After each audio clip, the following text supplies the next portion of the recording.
नमस्कार। Super India news TV में आपका स्वागत है। मैं हूं राजेश आर्य।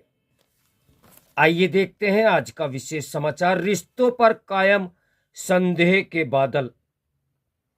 जस्टिन ट्रूडो की विदाई के बाद भी कनाडा के साथ संबंध सुधरने की आशा धुंधली ही दिखाई दे रही है।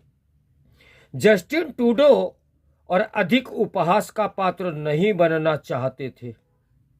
फजीहत से बचने के लिए उन्होंने अंततः कनाडा के प्रधानमंत्री पद से इस्तीफा दे दिया।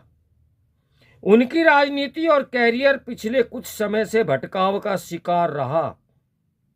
वह जिस दलदल में फंसते जा रहे थे उससे निकलने की कोई राह भी नहीं दिख रही थी।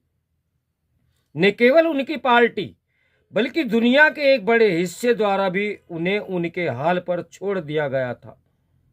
एक दशक पहले तक वैश्विक मीडिया के दुलारे रहे व्यक्ति की अब अमेरिका के 51वें राज्य के गवर्नर के रूप में सार्वजनिक रूप से खिल्ली उड़ाया जाना किसी दिग्गज के पतन की ज्वलंत मिसाल है। ऐसे में उनके इस्तीफे पर कोई हैरानी नहीं हुई। उन्होंने कहा कि जब तक लिबरल पार्टी नया नेता नहीं चुन लेती तब तक वह कार्यभार संभाले रहेंगे। कनाडा की मौजूदा संसद का कार्यकाल 24 मार्च तक है। उसके बाद चुनाव होने हैं। देखा जाए तो ट्रूडो की अधिकांश समस्याएं उनकी ही देन है।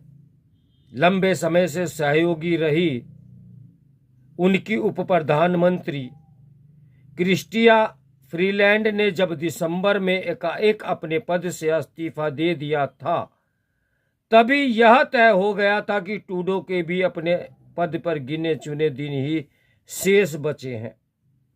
फ्रीलैंड ने त्यागपत्र देते हुए आरोप लगाया था कि कनाडाई वस्तुओं पर ट्रंप के 25% के संभावित आयात शुल्क के उत्पन्न होने वाली चुनौती का तोड़ निकालने की दशा में पर्याप्त प्रयास नहीं हो रहा है। इससे बने माहौल में न्यू डेमोक्रेटिक्स और क्यूबेक नेशनलिस्ट पार्टी जैसे दलों ने भी अपना समर्थन वापस ले लिया, जो लिबरल पार्टी को लंबे समय से सत्ता में बनाए हुए थी। अब तथ्य यह भी है कि कंजर्वेटिव जैसे मुख्य विपक्षी दल के प्रति पिछले कुछ समय से जन समर्थन बढ़ता जा रहा था, जबकि ट्रूडो की लिबरल पार्टी के भविष्य पर एक ग्रहण के रूप में देखा जाने लगा था। सहयोग के रवैये में ही इसकी झलक दिखने लगी थी। जैसे अपने इस्तीफे में फ्रीलैंड ने ट्रूडो को उनकी राजनीतिक तिकड़मों के लिए आड़ो हाथों लिया था। फ्रीलैंड का आशय अधिकांश कर्मियों के लिए 2 महीने की बिक्री कर छूट और 250 कनाडाई डॉलर जैसी पेशकश की ओर था। उन्होंने ट्रूडो के नेतृत्व के साथ जुड़ी बुनियादी खामियों को रेखांकित किया। एक नेता जो अपने देश में व्यापक बदलाव के वादे के साथ 2015 में सत्ता में आया, वह आखिर में राजनीतिक तिकड़मों का सहारा लेने पर विवश हो गया। विश्व में कोविड महामारी ने जो असर दिखाया उससे कनाडा भी अछूता नहीं रहा।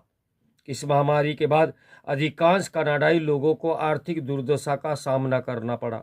उनकी दृष्टि में महामारी से निपटने में सरकारी प्रबंधन संतोषजनक नहीं था। बढ़ती बेरोजगारी और चढ़ती महंगाई के सिलसिले में ट्रूडो में लोगों का भरोसा और घटता चला गया। उनकी लोकप्रियता तेजी से घटने लगी, जिससे उनके संगी साथियों में अपने राजनीतिक भविष्य को लेकर चिंता बढ़ने लगी। विदेश नीति के मोर्चे पर भी ट्रंप की वापसी ट्रूडो के लिए एक बड़ा खतरा बनी हुई थी।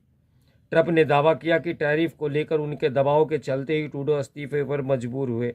उन्होंने चुटकी लेते हुए कहा कि कनाडा को अमेरिका का 51वां राज्य बन जाना चाहिए। ट्रंप ने कहा कि अगर कनाडा अमेरिका में अपना विलय कर ले तो कोई टैरिफ नहीं होगा, टैक्स की दरें कम होंगी और रूसी और चीनी जहाज़ों के निरंतर मंडराते खतरे से भी उनकी सुरक्षा सुनिश्चित होगी। ट्रंप के इस कथन ने ट्रूडो के जख्मों पर नमक छिड़कने का ही काम किया। भारत के साथ रिश्तों को तो ट्रूडो ने जबरदस्त आघात पहुंचाया ही, ट्रूडो के नेतृत्व में भारत को लेकर ऐसा घटनाक्रम सामने आया जिसकी कल्पना भी नहीं की जा सकती थी। इसके चलते भारतीय विदेश नीति प्रतिष्ठान में कनाडा को नए पाकिस्तान के रूप में देखा जाने लगा। रिश्तों के रसातल में पहुंचाने के लिए ट्रूडो की करतूतों को अनदेखा नहीं किया जा सकता। यह भी ध्यान रहना चाहिए कि दोनों देश बड़ी मुश्किल से कनिष्क बम हादसे, परमाणु चुनौतियों और शीत युद्धकालीन राजनीतिक असहमति के दौर से आगे बढ़ने में सफल हुए थे। 2006 से 2015 के बीच स्टीफन हार्पर के कार्यकाल में द्विपक्षीय रिश्तों की रंगत बदलती दिखती थी, लेकिन ट्रूडो के दौर में रिश्ते और बदरंग होते गए। अपने घरेलू राजनीतिक चमकाने के लिए खालिस्तानी चरमपंथियों की खुशामत ने भारत कनाडा रिश्तों को गंभीरता से लेने की उनकी क्षमता को संदिग्ध बना दिया। भारत को निशाना बनाकर अपनी पार्टी का जनाधार बढ़ाने का उन्होंने अंतिम पैंतरा चला। जब उन्होंने हरदीप सिंह निज्जर की हत्या का आरोप भारत पर मढ़ा तो कनाडा में कुछ ही लोगों ने उन्हें गंभीरता से लिया।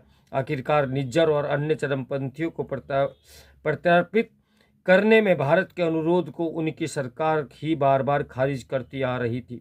इसके साथ ही ट्रूडो सरकार ने कनाडा में खालिस्तानी समर्थकों की नफरती और हिंसक गतिविधियों पर भी आंखें मूंद रखी थी। ट्रूडो और उनकी पार्टी का यह रवैया एक खास तबके और विशेष रूप से खालिस्तान समर्थकों को लुभाने पर ही केंद्रित रहा। इस मामले में भारत की चिंताओं की अनदेखी करना और सिख अलगाववाद को लेकर संवेदनशील रवैये ने भी द्विपक्षीय रिश्तों में खटास बढ़ाने का ही काम किया। ट्रूडो की विदाई के बाद दोनों रिश्तों के संबंध सुधार की एक हल्की सी उम्मीद जगी है। हल्की सी इसलिए क्योंकि न केवल उनकी पार्टी के अन्य नेता बल्कि विपक्षी नेता पियरे पोलिवरे भी शायद ही खालिस्तानी चरमपंथियों के विरोध का साहस जुटा पाए। इसका कारण यही है कि ऐसे तत्वों ने कनाडा के समाज और राजनीति में अपनी जड़ें गहराई से जमा ली हैं।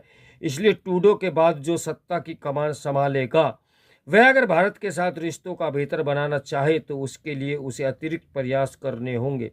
दोनों देशों के संबंधों में एक दशक के दौरान हुए नुकसान की भरपाई आसान कार्य नहीं होगा। तो मेरे साथ बने रहे सुपर इंडिया न्यूज़ टीवी की ब्रेकिंग न्यूज़ के लिए। नमस्कार, मैं हूं राजेश आर्या।